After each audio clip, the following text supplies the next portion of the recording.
இயேசுவிலே அன்புமிக்க சகோதர சகோதரிகளே, இன்று சிறுவள்ளிக்குப்பம் இந்த கிராமத்திற்கு ஒரு பெரிய நாள், இறைவனின் ஆசியின் நாள். ஏனென்றால் இந்த கிராமத்தில் இப்படிப்பட்ட ஒரு அழகான ஆலயம் கட்டி அமைக்கப்பட்டுள்ளது. நான் இதை பார்த்தபோது இது பெரிய பங்கில் இப்படிப்பட்ட ஆலயங்கள் இருந்திருக்க வேண்டும். ஒரு கிளை பங்கில் இப்படிப்பட்ட ஒரு அருமையான ஒரு அழகான ஒரு நல்ல ஆலயமானது கட்டப்பட்டுள்ளதை அறிந்து நான் மகிழ்ச்சி அடைகிறேன்.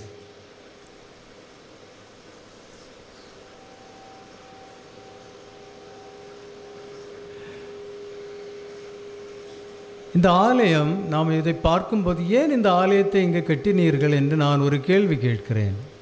ஏன் இந்த ஆலயம் தேவை? இதுவரை வாழ்க்கை நடத்தலையா? இதுவரை உங்களுடைய தேவைகள் எல்லாம் நிறைவேறவில்லையா? ஏன் இப்படி ஒரு புதிய ஆலயம்?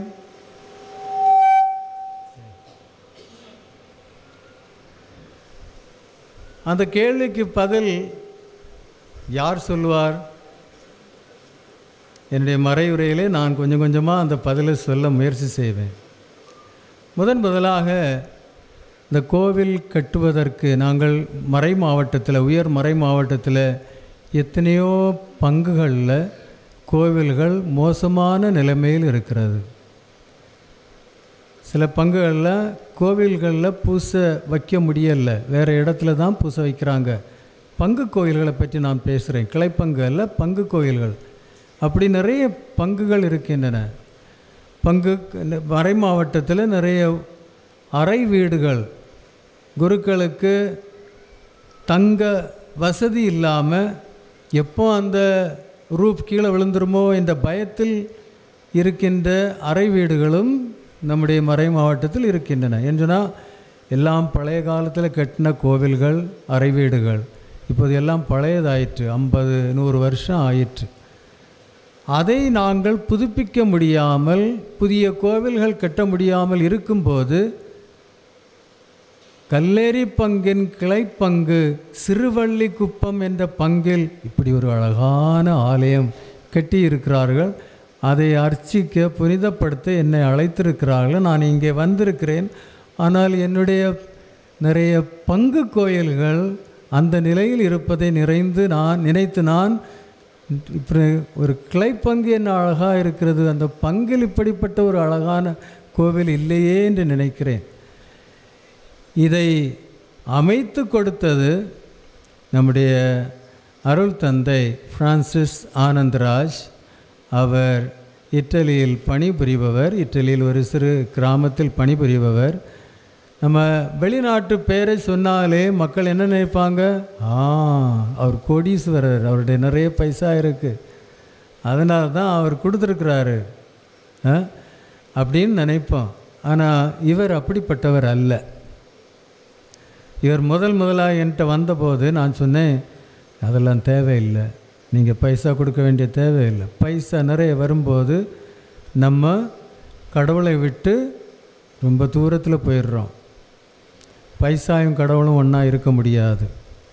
இப்போ நிறைய, அதனால தான் அவர்கிட்ட சொன்னேன், குருக்களுக்கோ யாருக்கும் நீங்கள் பைசா கொடுக்க வேண்டிய தேவையில்லை. எங்களுடைய செனட் மீட்டிங்கில் ஒரு ப்ரொப்போசல் வந்தது. ஆயரே, குருக்களை வெளிநாட்டுக்கு அனுப்புங்க, மிஷன் அப்பீலுக்கு பைசா கொண்டு வரதற்கு ஒரு அப்பீல் செனட்டில் வந்தது. அப்போ நான் சொன்னேன், மறை மாவட்டத்தில் இருக்கின்ற நிதிகள் தேவைக்கு மேலாக இருக்கிறது. மறை மாவட்டத்தில், அதுவும் பாண்டிச்சேரி உயர் மறை மாவட்டத்தில் தேவைக்கு மேலாக நிதிகள் இருக்கின்றது. ஒவ்வொரு பங்கிலும் எந்த மறை மாவட்டத்தில் இப்படிப்பட்ட ஒரு எஸ்டேட் இருக்குது, காஃபி எஸ்டேட், அந்த எஸ்டேட் நிலங்கள், இது இங்கே நிதிக்கு ஒரு குறைவுமே இல்லை. அதை சரியாக பயன்படுத்தலை, அவ்வளவுதான். Mismanagement of properties and money, அதனால தான் இப்படி போகிறது. அதனால தான் நான் சொன்னேன், நான் இருக்குவது வரை யாரும் மிஷன் அப்பீலுக்கோ எதுக்கோ போக மாட்டாங்க இந்த மறை மாவட்டத்திலிருந்து. எனக்கு பிறகு தெரியாது. ஆனால் நான் இருக்கிறது வரை பைசா தேவையில்லை, அப்படி தான் நான் சொன்னேன். அது உண்மையிலே தேவையில்லை. ஆனால் அதே போல தான் அருள் தந்தை பிரான்சிஸ் ஆனந்தராஜும் கூட.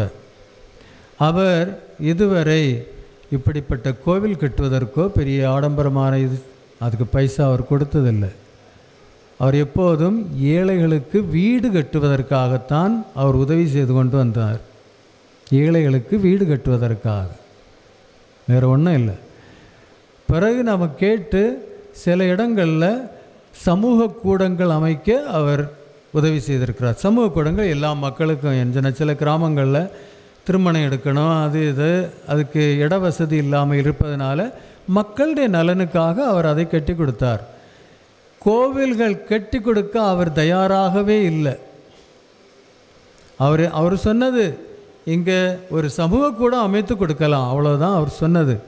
ஆனால் அருள் தந்தை சகாயநாதன் இருக்கார், அவர்னால தான் இந்த கோவில் கட்டப்பட்டிருக்கிறது. அருள் தந்தை சகாயநாதன் அவரிடம் சொல்லி நம்முடைய தேவையை அவருக்கு எடுத்துரைத்து, சமூக கூடத்தை விட மேலாக அவர்களுக்கு ஒரு தேவாலயம் தேவைப்படுகிறது, வழிபடுவதற்காக திருப்பலி ஒப்பு கொடுத்து ஜெபம் செய்வதற்காக அவர்களுக்கு ஒரு தேவாலயம் தேவைப்படுகிறது என்று அவர் சொல்லி தான் அப்போ அருள் தந்தை பிரான்சிஸ் ஆனந்தராஜன் சரி ஒரு சின்ன தேவாலயம் கட்டுவோம். அதே போல் அழகாக அருமையாக சின்ன தேவாலயம் நல்ல அழகாக கட்டியிருக்கிறேன். ஒரு 40 குடும்பங்கள் இங்கே இருக்கிறது. அந்த 40 குடும்பங்களுக்கு இது ரொம்ப அருமையாக தேவையான ஒரு ஆலயமாக அமைகிறது. எனவே இன்று நாம் இறைவனுக்கு நன்றி செலுத்த வேண்டும். அந்த இறைவனின் தூண்டுதலால் இந்த ஆலயத்தை கட்டி அமைக்க ஒத்துழைத்த அருள் தந்தை பிரான்சிஸ் ஆனந்தராஜ் அவருக்காக நாம் ஜெபிக்க வேண்டும். அவருடைய நல்ல உடல் நலத்திற்காக, அவருடைய பணி சிறப்பதற்காக. இந்த தேவாலயத்தில் நீங்கள் வந்து திருப்பலி ஒப்பு கொடுக்கும் போதும் ஜெபிக்கும் போதும் எப்போதும் அவரை நினைத்து அவருக்காக ஜெபிக்க வேண்டும். அவருடைய ஒத்துழைப்போடு சேர்ந்து அருள் தந்தை சகாயநாதன், உங்களுடைய பங்கு தந்தை ஃபாதர் ஆரோக்கியதாஸ், அவர் முயற்சி எடுக்காவிடால் இது நடக்காது. அவரும் முயற்சி எடுத்து எல்லோரும் சேர்ந்து இதை கட்டி அமைத்திருக்கின்றீர்கள். அந்த நன்கொடையை சேர்ந்து நீங்களும் நன்கொடை கொடுத்திருக்கிறீர்கள். மக்கள் 8 லட்சத்திற்கு மேலாக நீங்கள் கொடுத்திருக்கிறீர்கள். எனவே இது உங்களுடைய தேவாலயம். உங்களுடைய உழைப்பு, உங்களுடைய நிதி எல்லாம் சேர்த்து தான் இந்த தேவாலயம் கட்டப்பட்டது. இது உங்களுடைய தேவாலயம். எனவே உங்கள் அனைவருக்கும் நான் நன்றி செலுத்துகிறேன். அன்பார்ந்த சகோதர சகோதரிகளே, ஒரு தேவாலயம் எதற்கு அவசியம்? ஏன் தேவாலயம் கட்ட வேண்டும்? வழிபாட்டிற்காக, மக்களை ஒன்று சேர்ப்பதற்கு. இன்றைய முதல் வாசகத்தில் நாம் என்ன வாசிக்க கேட்டோம்? குரு எஸ்ரா மக்கள் அனைவரையும் கூட்டி அமைத்து அவர் உயரமான ஒரு இடத்தில் நின்று திருச்சட்டத்தை பற்றியும் இணைச்சட்டத்தை பற்றியும் எல்லாவற்றையும் பற்றியும் அவர்களுக்கு எடுத்துரைக்கிறார். ஏன் அவர் அது செய்தார் தெரியுமா? தேர்ந்தெடுக்கப்பட்ட மக்கள், யூத இனத்தினர், அடிமைத்தனத்தினால் வெவ்வேறு இடங்களுக்கு அனுப்பப்பட்டார்கள். அவர்கள் வெவ்வேறு இடத்தில் வாழ்ந்து கொண்டிருந்தார்கள், அடிமைத்தனத்தில் இருந்தார்கள். அப்படி வாழ்க்கை நடத்தும் போது தன்னுடைய ஒரே கடவுளாகிய இறைவனை மறந்து விட்டார்கள். எல்லா இறை சட்டங்களையும் மறந்து விட்டார்கள். அவர்கள் எந்த ஆட்களோடு கூட இருந்தார்களோ அவர்களுடைய தெய்வங்களை வழிபடத் தொடங்கிவிட்டார்கள். அவர்கள் பிற சமயத்தை சேர்ந்த மதத்தை சேர்ந்த மக்களோடு இருந்ததால் அவர்கள் வழிபடும் தெய்வங்களை வழிபட தொடங்கிவிட்டார்கள். அதனால்தான் இப்போது அடிமைத்தனத்திலிருந்து விடுபட்டு அவர்களை ஒன்று சேர்த்த போது அவர்கள் தன்னுடைய கடவுளை, தன்னுடைய இறைவனை அறியாமல் இருந்தார்கள், தன்னுடைய இறை சட்டங்களை அறியாமல் இருந்தார்கள். எனவே எஸ்ரா அவர்களை கூட்டி சேர்த்து அவர்களுக்கு எல்லாவற்றையும் எடுத்துரைத்து அவர்களுக்கு படிப்பிக்கிறார். இதுதான் உங்களுடைய இறைவன், இதுதான் உங்களுடைய சட்டம். இதன்படி நீங்கள் வாழ்க்கை நடத்த வேண்டும், ஒன்று கூடி இருக்க வேண்டும், ஒற்றுமையாக இருக்க வேண்டும், ஒரே கடவுளின் பிள்ளைகளாக நீங்கள் இருக்க வேண்டும் என்றுதான் அவர் இன்றைய முதல் வாசகத்தில் நாம் வாசிக்க கேட்டோம். அதற்கு அவர்களுக்கு கூடாரம் தேவைப்பட்டது. அதே போல்தான் உங்கள் அனைவரையும் ஒன்று சேர்த்து ஒரே தந்தையின் பிள்ளைகளாக மாற்றி இறைவனை பற்றி, இறைவனை எப்படி வழிபடுவது, இறைவனின் அன்பை பற்றி எப்படி வாழ்க்கை நடத்துவது, ஒரு கிறிஸ்தவனாக எப்படி வாழ்க்கை நடத்துவது, திருமுழுக்கு என்ற அருட்சாதனத்தின் வழியாக கிறிஸ்தவனாக மாற்றப்பட்ட நீங்கள் உங்களுடைய வாழ்க்கை எப்படி இருக்க வேண்டும் என்பதையெல்லாம் எடுத்துரைத்து உங்களை தயார் செய்து இறைவனோடு ஒன்றித்து வாழ்க்கை நடத்த இந்த இடம் தேவைப்படுகிறது. அதனால்தான் இந்த தேவாலயம் கட்டப்பட்டது. எனவே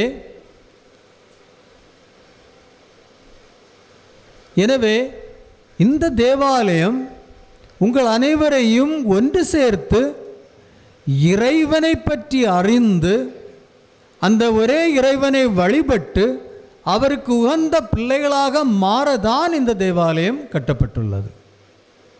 ஏய், பேசாம இரு. அதனால் இந்த தேவாலயத்தின் மேன்மையை நீங்கள் அறிய வேண்டும். உங்களுடைய வாழ்க்கை, நீங்கள் இந்த கிளை பங்கில் இருக்கின்றீர்கள், சிறுவள்ளிக்குப்பம். உங்கள் வாழ்க்கை இங்கே மற்ற மதத்தோடு சேர்ந்தவர்களோடு நீங்கள் இருக்கின்றீர்கள் இல்லையா? பிற மதத்தினர் உங்களோடு இருக்கிறார்கள். யாராவது பிள்ளைகள் நோய்வாய்ப்பட்டால் அவர்கள் உங்கள்கிட்ட என்ன சொல்லுவார்கள்? ஆவி பிடிச்சிட்டு அந்த பூஜாரிகிட்ட கொண்டு போங்க. நீங்கள் கொண்டு போகிறீங்க என்று சொன்னால் அவர்களுடைய வாழ்க்கை அப்படிப்பட்ட வாழ்க்கை. அந்த வாழ்க்கையை போல் நீங்களும் அவர்களோடு சேர்ந்து அப்படிப்பட்ட வாழ்க்கை வாழ்வர்களாக இருக்கிறீர்கள். அதனால்தான் உங்களை எல்லாரையும் சேர்த்து வைத்து ஒரே குடும்ப அந்த உணர்வை உங்களுக்கு கொடுத்து வேறுபாடுகளை களைந்து ஒரே குடும்பமாக இறைவனின் பிள்ளைகளாக வாழ்க்கை நடத்த தான் இந்த தேவாலயம் நமக்கு தேவைப்படுகிறது. புரியுதா? நம்ம தேவாலயங்கள் கட்டுறோம். இப்போ ஒரு ஃபேஷன் வந்துட்டு திருச்சபையில், இங்கேயும் அது கொஞ்சம் கொஞ்சமாக வந்துட்டுருக்கு.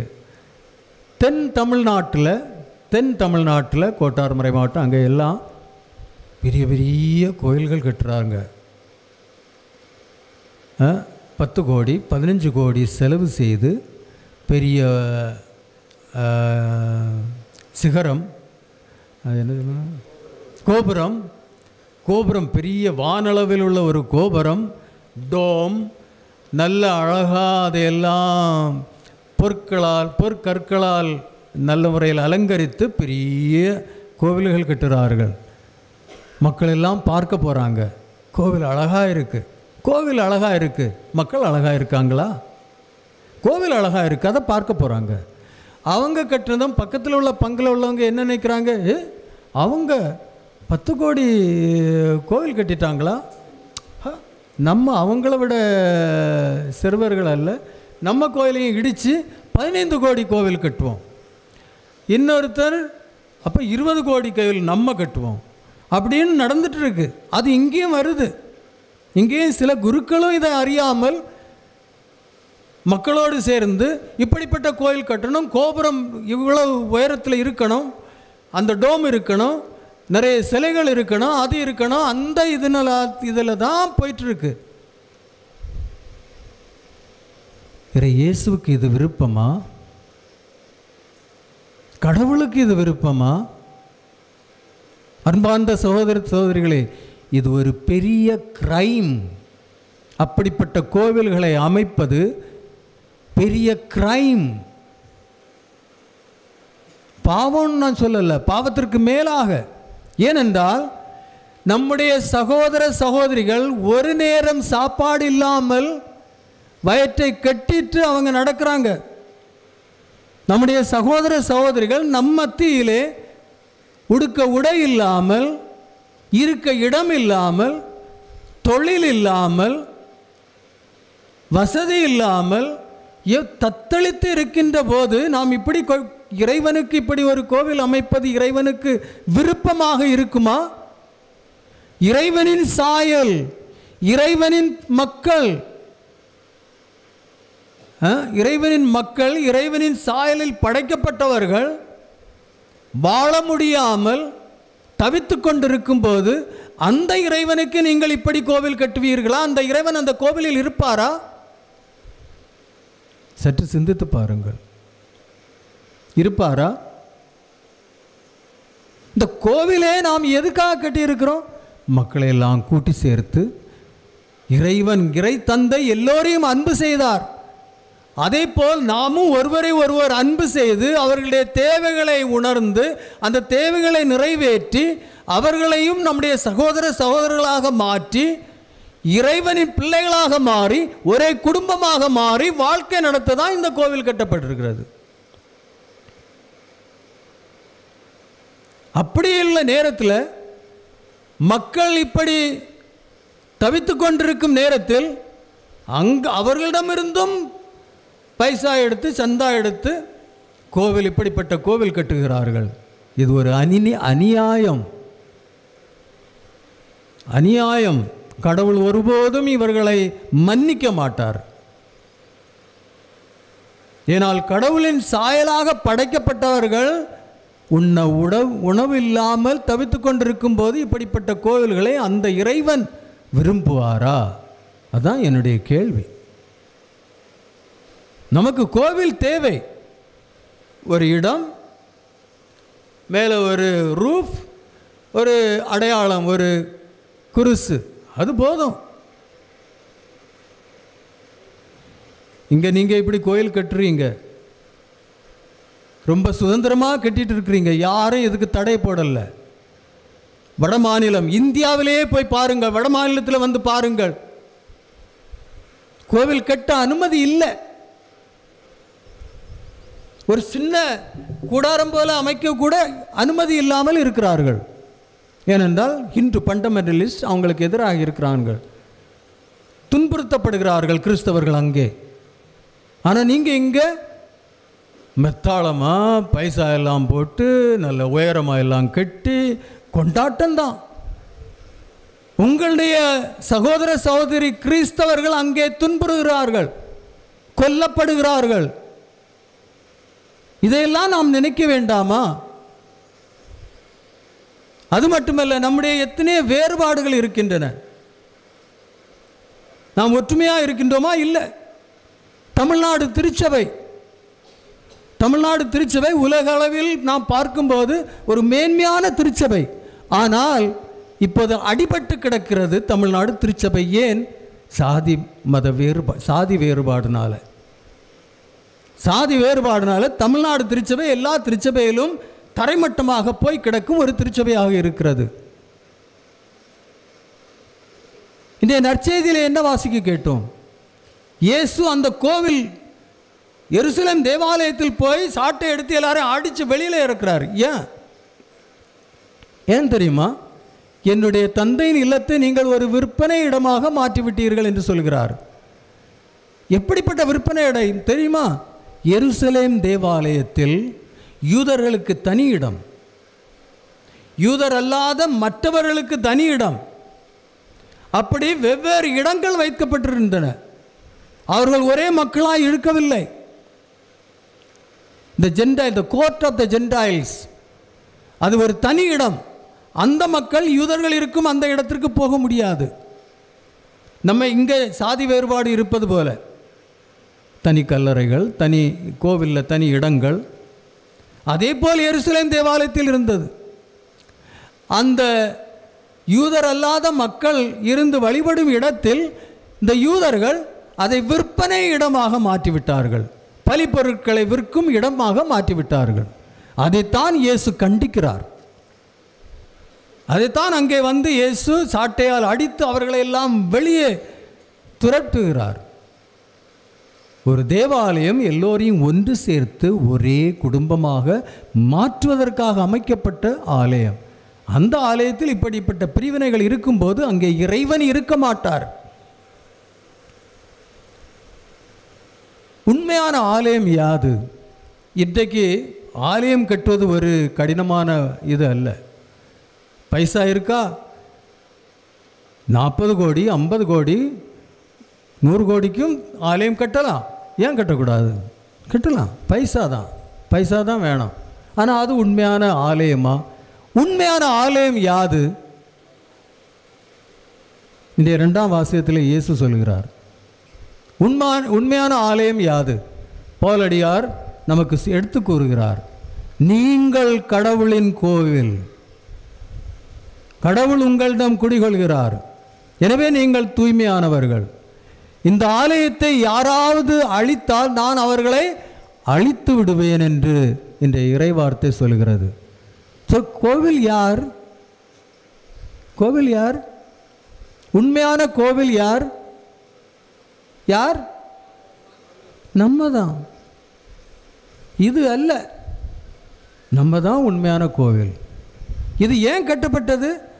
நாம் இங்கே வந்து திருவழிபாடுகள் மூலமாகவும் திருப்பலி மூலமாகவும் ஜெபங்கள் மூலமாகவும் நம்மை இயேசுவின் உண்மையான ஆலயமாக மாற்றுவதற்காக இங்கே திருப்பலி ஒப்பு கொடுக்கப்படுகிறது.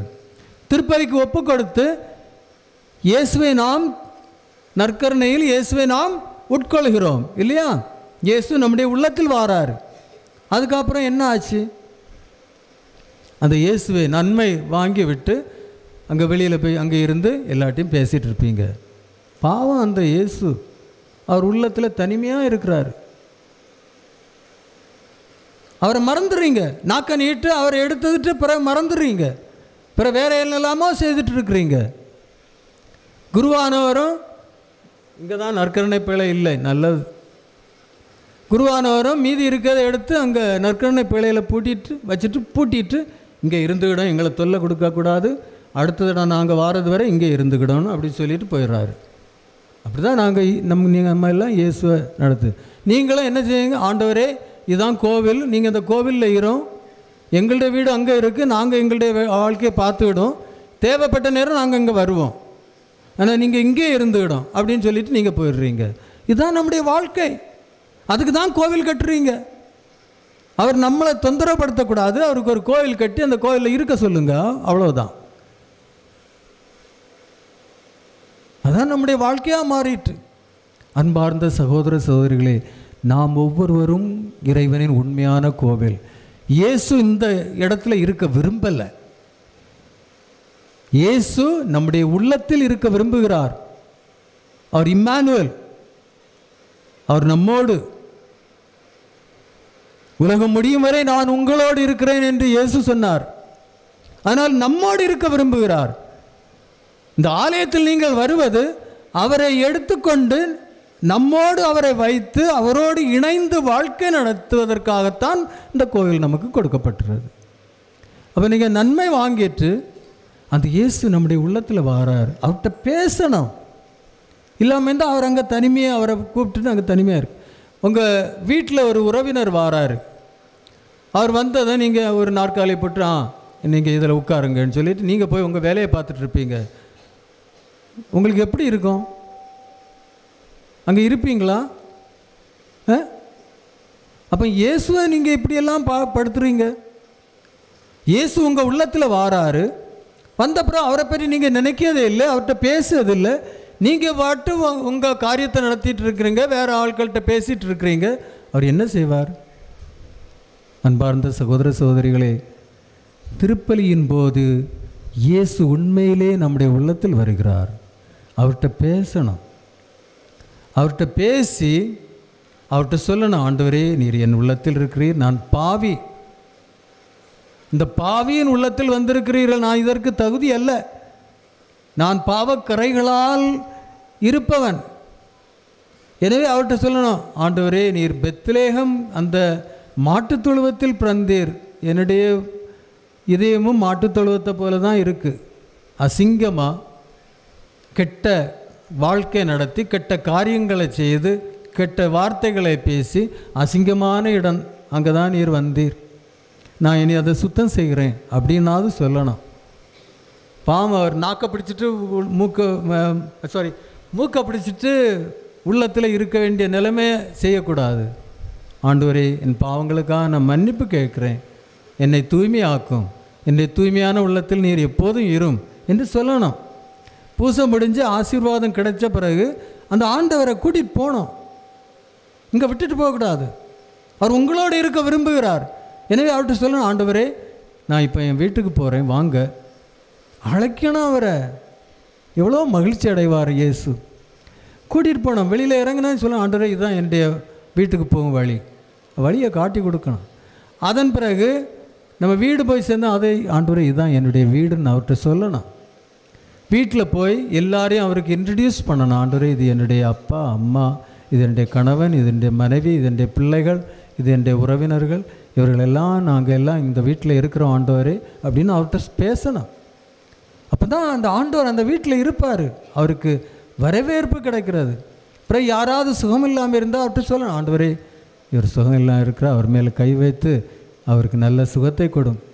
குடித்து கும்மாளம் அடிச்சுட்டு ஒரு ஆள் வீட்டில் இருக்கிறான்னு சொல்லலாம், ஆண்டவரே, இவர் குடித்து அவர் சேமிப்பதெல்லாம் வீணாக செலவிட்டு இருக்கிறார், இந்த குடும்பத்தை நாசம் ஆக்குறாரு, அவருக்கு ஒரு நல்ல புத்தியை கொடும்.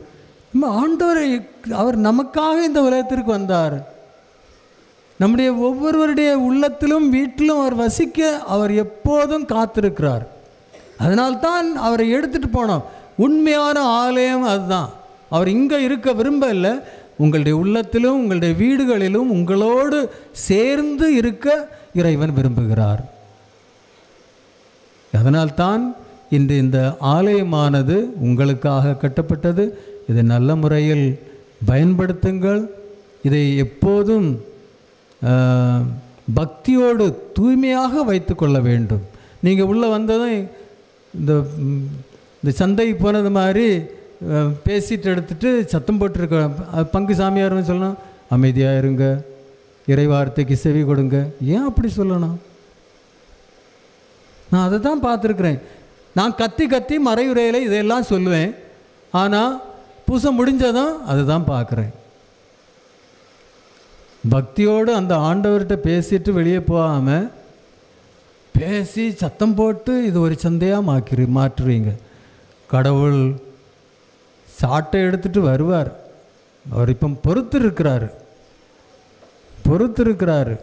அதனால் அவர் அதிகம் சோதனை செய்யாதுங்க.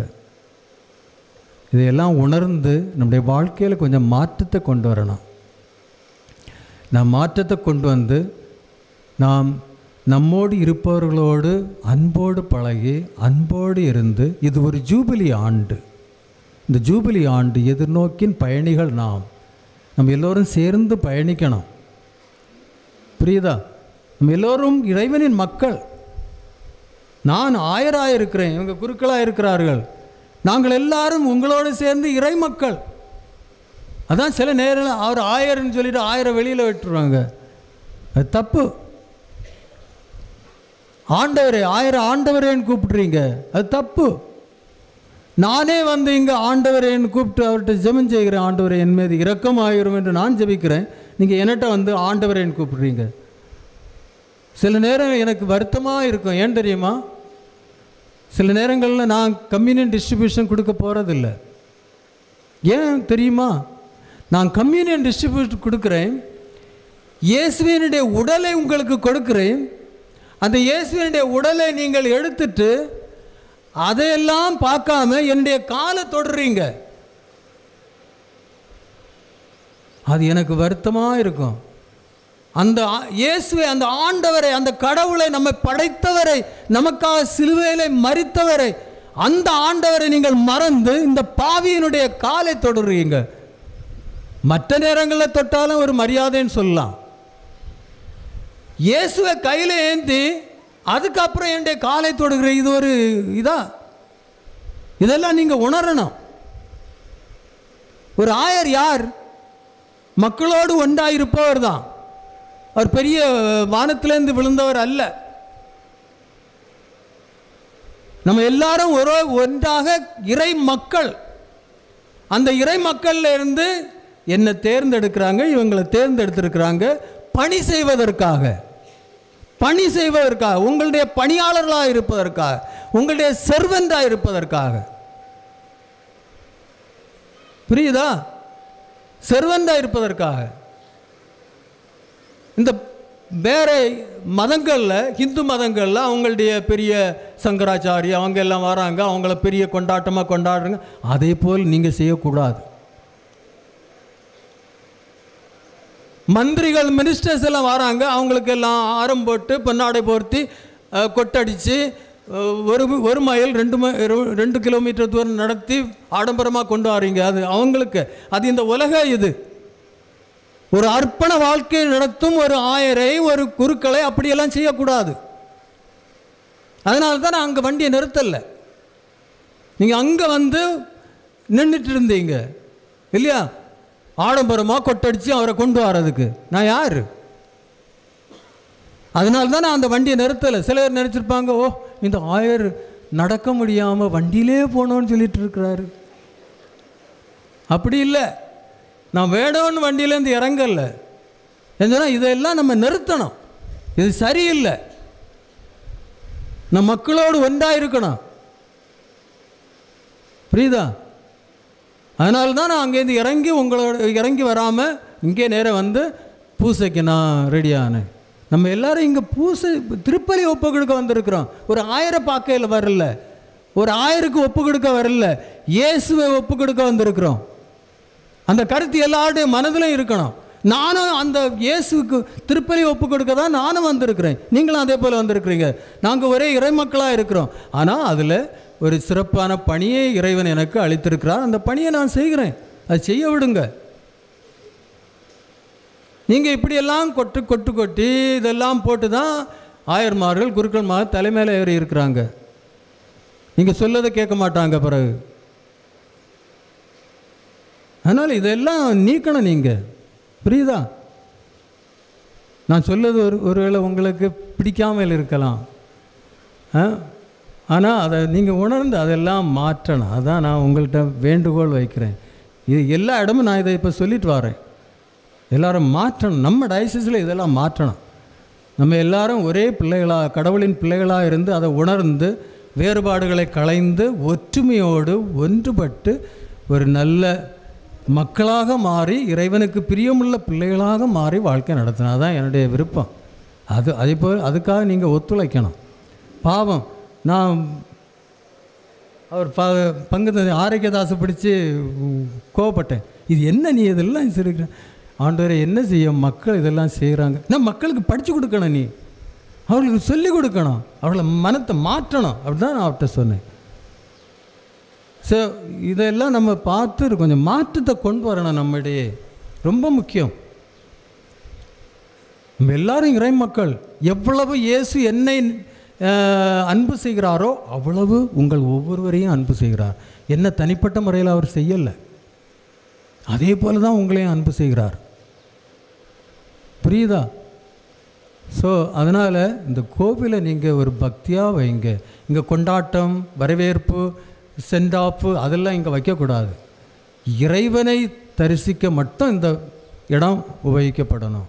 இங்கே வந்து அந்த இறைவனின் பிரசன்னத்தை உணர்ந்து ஜெபித்து ஒருவரோடு ஒருவர் ஒற்றுமையாக ஒருவருடைய தேவைகளை உணர்ந்து அவருடைய தேவைகளை நிறைவேற்றி அப்படிப்பட்ட ஒரு வாழ்க்கை நடத்தணும். அதுக்கு தான் நான் உங்கள்கிட்ட சொல்கிறேன். ஃபாதர் இவ்வளோ பைசா நமக்கு கொடுத்துருக்கிறார் இந்த ஆலயத்தை கட்ட. இந்த பைசா எங்கேருந்து வந்தது? அவர் செலவு செய்து அவருடைய செலவிலிருந்து கொஞ்சம் கொஞ்சமாக எடுத்து சேர்த்து வச்சது தான். அவர் கோடீஸ்வரர் இல்லை. ஒருவேளை நம்ம குருக்கள் இங்கே நம்ம இருக்கிறவங்க அவரை விட மேலாக இருக்கிறோம். ஆனால் அவர்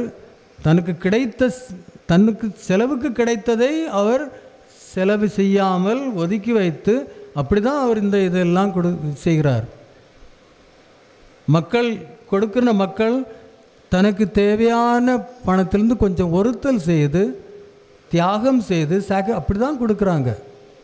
அதனால் அது நல்ல முறையில் செயல்படணும். கோபுரமும் கொட்டாரமும் செய்யறதுக்கு அதை உபயோகிக்கக்கூடாது. இது நல்ல அழகான ஆலயம், இது நமக்கு போதும், இதுதான் தேவை.